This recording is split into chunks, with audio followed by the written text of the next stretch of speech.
প্রিয় দেশবাসী, সবাই কেমন আছেন?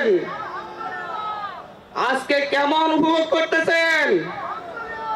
আমার সামনে দাঁড়ানো এই লক্ষ ছাত্র জনতা প্রত্যেকেই আজ 24-এর গণঅভ্যুত্থান পরবর্তী একটি ইতিহাসের সাক্ষী। এই ইতিহাস রচনা করতে যাচ্ছে এই বাংলাদেশের তরুণ প্রজন্ম, যারা জুলাই গণঅভ্যুত্থানের নেতৃত্ব দিয়েছে। আমাদের সামনে উপস্থিত আছে আমাদের 24-এর গণঅভ্যুত্থানের অগ্রনায়কেরা, যারা জীবন বাজি রেখে লড়াই করেছে, যারা বারবার গুমের শিকার হয়েছে কিন্তু শেখ হাসিনার পদত্যাগের প্রশ্নে আপোষ করে নাই। আমাদের সামনে এখানে উপস্থিত আছেন আমাদের নেতা, গণতন্ত্রের ইমাম নাহিদ ইসলাম ভাই, যিনি ক্ষমতার মস্তক ছেড়ে সে আবার জনতার কাতারে হাজির হয়েছেন। এই জনতা আজকে ভালোবাসা দিয়ে, সম্মান দিয়ে এই আজকে মানিক মিয়া এভিনিউতে উপস্থিত হয়ে আবারও নাহিদ ইসলামের নেতৃত্বকে গ্রহণ করে নিয়েছে। বাংলাদেশে 1971 সালের পর থেকে বাংলাদেশে ঐতিহাসিকভাবে আমরা বারবার প্রতারিত হয়েছি। আমরা ব্রিটিশদের থেকে মুক্তি লাভের পর 1947 সাল থেকে 1971 সাল পর্যন্ত 24টি বছর পাকিস্তানি শাসকদের শোষণে, নির্যাতনের শিকার হয়েছি। আমাদের শহীদেরা, আমাদের 71-এর বীর সেনানীরা জীবন দিয়ে লড়াই করেছিল। 30 লক্ষ মা বোন জীবন দিয়েছিল শুধুমাত্র একটি স্বপ্নে, স্বাধীন বাংলাদেশ, স্বাধীনতার প্রশ্নে, গণতন্ত্রের প্রশ্নে তারা জীবন দিয়েছিল। কিন্তু কি দেখা গিয়েছিল? 72 থেকে 75 সালে এসেই এদেশের মানুষের উপর একটি দুঃশাসন চাপিয়ে দিয়েছিল শেখ মুজিব। রক্ষী বাহিনী গঠন করে এদেশের হাজারো মানুষকে হত্যা করেছে। তৎকালীন বিরোধী দলীয় নেতা সিরাজ শিকদারকে হত্যা করে সংসদে দাঁড়িয়ে বলেছিল, কোথায় আজ সিরাজ শিকদার? সেই ধাম্বিক শেখ মুজিবের পরিণতি আমরা দেখেছি।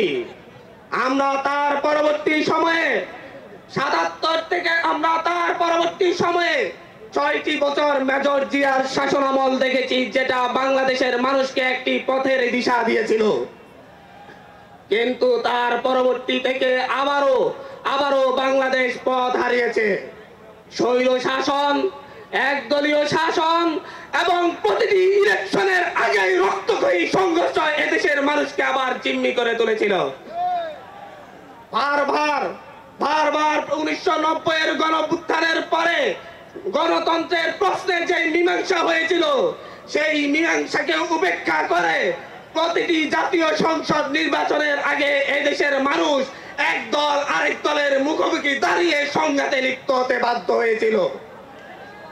2007-8 সালের সেনা শাসনের পরে শেখ হাসিনা ভারতের সাথে এবং তৎকালীন মঈনুদ্দিন আহমেদের সাথে চুক্তি করে একটি পাতানো নির্বাচনের মধ্য দিয়ে বাংলাদেশে ফ্যাসিবাদী শাসন ব্যবস্থার ভিত্তিপ্রস্তর নির্মাণ করে।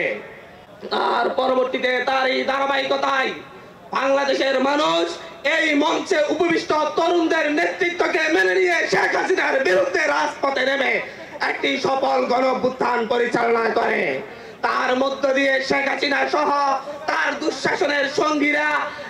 দুঃশাসনের সঙ্গীরা এদেশ থেকে পালিয়ে তাদের দাদাবাড়িতে আশ্রয় নিতে বাধ্য হয়।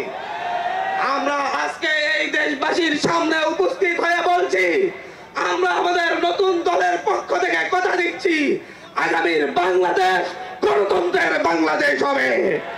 আগামীর বাংলাদেশে তরুণরা নেতৃত্ব দিয়ে চাঁদাবাজ দখলদার মুক্ত বাংলাদেশ কায়েম করবে।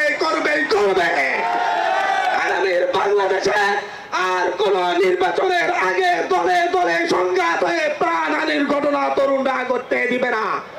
আগামীর বাংলাদেশে সকল দলমত নির্বিশেষে একসাথে বসবাস করবে।